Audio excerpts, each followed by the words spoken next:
no exaggeration, I was the first one done with the test every single time. I was the first one done. Not like I did okay or I got a B plus. Like I knew every fucking answer to every question on that test and I was the first one done. And people were looking at me like, oh my God, you're done already? The first motherfucker done with every single test because I took Adderall. What's up, guys? In this video, I'm going to talk about Adderall. I've gotten quite a few requests to do a video on Adderall because I do make a lot of videos on nootropics. I made one, I think it was, best nootropic stack to replace Adderall or something like that. I made that a while ago.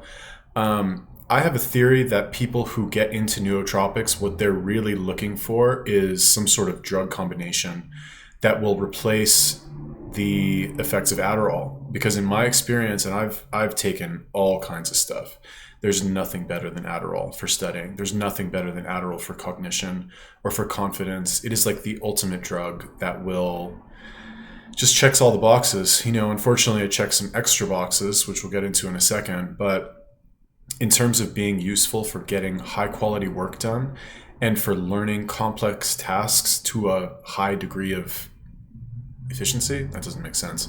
Anyway, you can learn really quick on that shit, and it turns you into a fucking super genius, or at least it turned me into a super genius.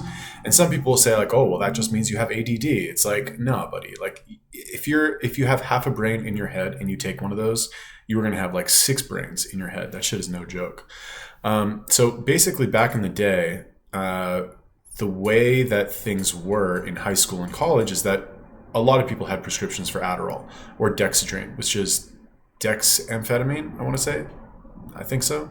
Adderall is also an amphetamine. So anyway, everybody had this shit, and I wasn't prescribed it because I don't know if I had ADD or didn't have ADD. I was never like officially diagnosed. Probably better that I didn't get my hands on an actual prescription because I probably would have turned out a lot more fucked up than I actually did turn out. But anyway, it was pretty easy for me to get because I had other substances that were in high demand, and it wasn't a big deal for me to either sell those and buy some Adderall, or what actually happened more often was that I would just trade. I had this one kid, anyway, whatever, it's not like anybody knows, I don't even remember his fucking name, but anyway, he lived in Beverly Hills, or Beverlywood, and I would drive up to like, he was fucking 16 or something, and he would want to buy weed. So I'd drive up, was it Beverly Glen? God, it takes me back. I drive up Beverly Glen. I'd be like, he's like, hey, do you have weed? I'd be like, yeah. He's like, okay, I've got fucking 50 Adderall. How much will you give me? So I'd give him like an eighth or something. And I'd be like, okay, bring your bong. And we'd like sit at the base of Beverly Glen and fucking hit the bong and, do our business. And that was it. Anyway, good times. So basically in college, when I needed to actually study for something, I would take Adderall. And this was my strategy going through university, right? I would not study ever. Like the way, at least when I was in school, I went to SMC, right? I went to basically like, I failed out of college my first year and then I went to community college, which was a complete joke. It was like a retard could fucking pass that shit. It's like getting your GED. It's like 2 years of getting your GED. It's a joke. Anyway, what I would do is I would go to class. These were my rules for passing university, right? I would go to class every single day. I wouldn't miss class. Okay, that was one of my rules. I would go to class. I would try to participate as much as possible. And I wouldn't do any homework at all. And when it came time to take the midterm or the final, I would clear my schedule for the weekend. And I would get myself some Adderall, and I would take Adderall and read the entire book or whatever sections of the book that I had to read that the test was going to be on. And I was, no exaggeration, I was the first one done with the test every single time. I was the first one done. Not like I did okay or I got a B plus. Like I knew every fucking answer to every question on that test, and I was the first one done. And people were looking at me like, oh my God, you're done already? The first motherfucker done with every single test because I took Adderall and because of the way that I studied, which was not anything particularly like, it wasn't like a masterful strategy or anything. It was literally just like take Adderall, read the fucking book, remember everything for the test, and go ace the test. That was my college experience, basically. And that's pretty much what Adderall does in a nutshell, is that if we want to, I guess, define that, for me, what it basically allowed me to do was to read and retain information, like perfectly retain it after reading it once. And that is pretty much what it feels like to be a genius. Like, I don't know. I don't think I'm a genius. I'm definitely not a genius. But if I was a genius, or if I had to imagine what it would feel like to be a genius, that's what it would feel like. Like, you read something one time and you remember it, and that's it. You're done. Do I remember any of that stuff now? No, not really. But interestingly enough, when I was, I think, 20 is when I finally decided I want to be a personal trainer. So I've told this story a few times, but back then, I'm sure it's the same way now. What you do to become a personal trainer is you enroll in a course through either NASM or ISSA or ACE or one of these certifying organizations, right? NASM, as far as I know, well, NASM back then was the best, or like the hardest. Their certification was the most well respected, I guess. Most gyms don't care as long as you have a certification. But the fancy ones prefer NASM, as far as I know, or at least that was the way that it was back then. Anyway, I did ISSA just because my friend, who was also wanted to be a personal trainer, did ISSA. So anyway, basically, not important. What you had to do is you order the test, or you enroll in the test. They send you a fucking book, this fat, 500 pages, and they say, okay, you have 2 years to study this. And when the 2 years, but sometime before the 2 years are up, you either need to go in person and take a test, or you can do an online test. And like, the online test is more complicated and there's more questions, and it's fucking this, like, it's way more, it's online, so they make it harder, basically. Whereas the in-person test, I think, is like 100 multiple choice questions, and you fucking write an essay or two, and that's it. So my strategy, I had this very efficient strategy for learning anything, at least as far as I thought. So what I would do is I basically ordered the book, right? I think I paid like $500 or something. I ordered the book. I fucking cleared my schedule for a week. I got a pen and I sat down at my kitchen table in my fucking kitchen and basically just read the book and wrote in the margins and just read the entire book. And I learned the material so well that I not only passed the test for myself, but when I eventually got a job at a gym, I got a job, started working as a trainer. There were still back then trainers who, this was kind of when the industry was changing, and there were people who were not certified, but they still had a job at a gym. And it was only then, as far as I know, that gyms were kind of like only hiring trainers that were certified, just because of how things were changing at the time.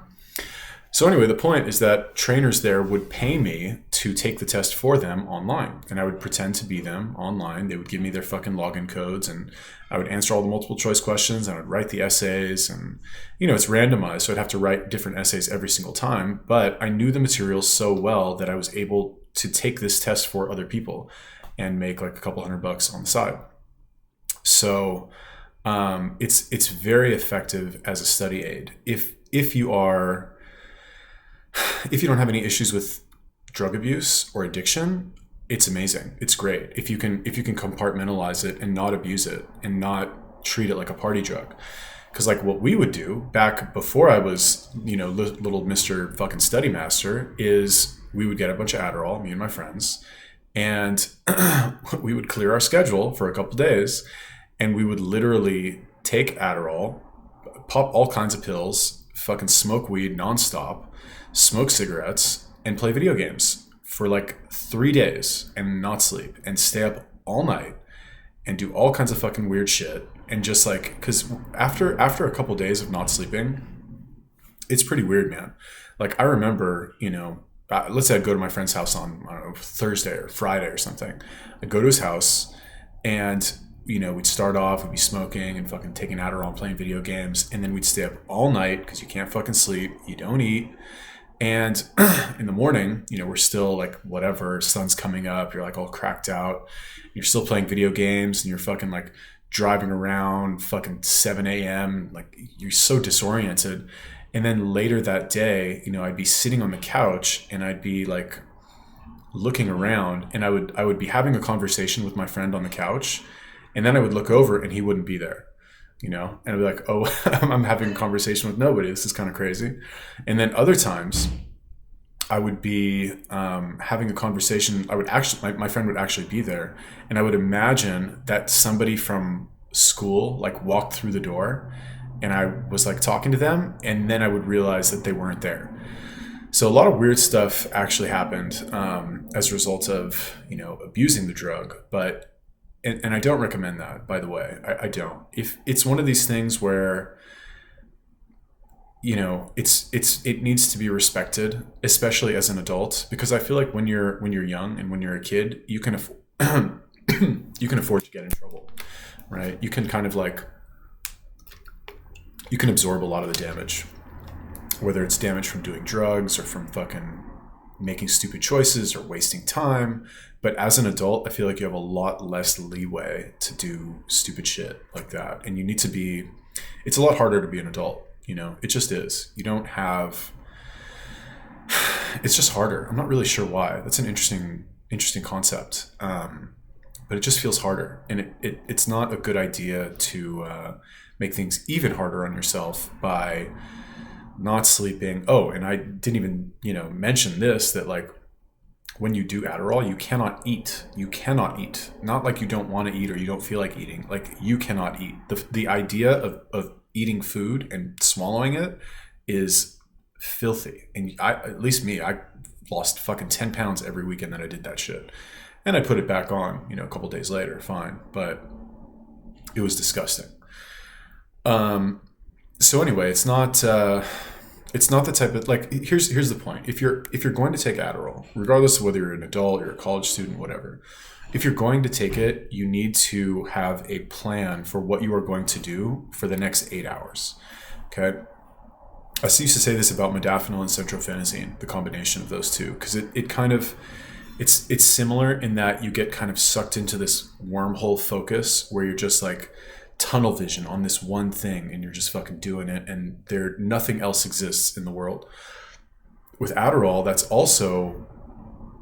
not really the case with Adderall, because Adderall you can move easily, you can move laterally, you can think laterally much easier, you can shift gears, but you're so hyperactive that if you're not focused excuse me, then you're gonna be wasting time and doing dumb shit, and you're gonna get the fucking sudden urge to go drive an hour to go see your friend and waste time when, you know, presumably you took that Adderall to actually go get something done that day or even that night. So many times over the years, I've thought to myself, like, man, I really wish I had some fucking Adderall right now. You know, all the times where I've tried to learn programming, for example, I've tried maybe 5 times for, you know, a couple weeks here, a month there, tried to learn JavaScript, tried to learn fucking Python, HTML, CSS, I know that pretty well, I guess. I mean, I can get by. I can fucking copy and paste code. I can teach myself how to do most things. But there's a lot of extremely technical information out there, mostly computer related, that I get a little bit overwhelmed with. And I know that if I had some fucking Adderall, I know that I'd be able to learn that and commit it to memory, just like I used to be able to do when I was studying for tests in college or, you know, studying the personal training information. So Adderall is good. Very bad side effects. The weight loss, number 1, not sleeping, number 2. And you get pimples on your face. Like, doesn't matter how much you wash your face, you're gonna get fucking pimples. It's you know, is it worth it? I don't know. You know, you got to really make sure that the time that you spend when you're on it is useful and you're getting a lot out of it, because it's really bad for you. Okay. Anyway, I'm not saying don't do it. You know, I think there's a time and a place for it. And shit, even me talking about it right now, I kind of want to get some and fucking learn some shit. But like I said, it's going to take you out of commission for a couple days. Okay, so that's my little spiel about Adderall. What do you guys think about that? Do you have any questions about that? Do you want me to do experiences, I guess, of any other drugs? Kind of just fell into this one after doing the Anavar and the D-ball video. But if you do, let me know. Leave me a comment. Peace. What's up, guys? Thanks for watching the video. Just wanted to let you know that the course that I have been working on, The Minimalist Guide to Fitness, is finally done. It is available for sale. You can pick it up by clicking the link in the description, or you can just go and learn more about it and see what I've been up to for the past couple months. Now, it's got a section on nutrition. It's got a section on eating frequency. It's got a section on how to exercise, the principles of exercise. It's got sample workouts. It's got exercise demonstrations. It's got recipes. It's got a collection of some of my best YouTube videos. In my opinion, the most thorough, in-depth presentations that I've made on my YouTube channel that I will be removing from my YouTube channel, and this will be the only place that you can access them from now on. So I highly recommend you guys check it out if you're looking for a full, complete program that covers nutrition and fitness and supplements and all that other stuff that I mentioned. The price will be reduced for the next few weeks until the end of the year, at which point I will be adding more content to it and raising the price. So if you buy it now, you'll have lifetime access to it, and all of the stuff that I add in the future you will get for free, and you won't have to pay the increased price. All right, so if you're interested in that, click the link in the description. Also, just wanted to let you guys know that I am offering one-on-one personal fitness coaching for those of you who are very serious and want a little bit more personal attention from me.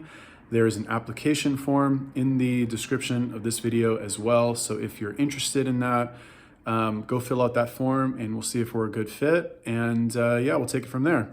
Thanks for watching the video. See you on the next one. Peace.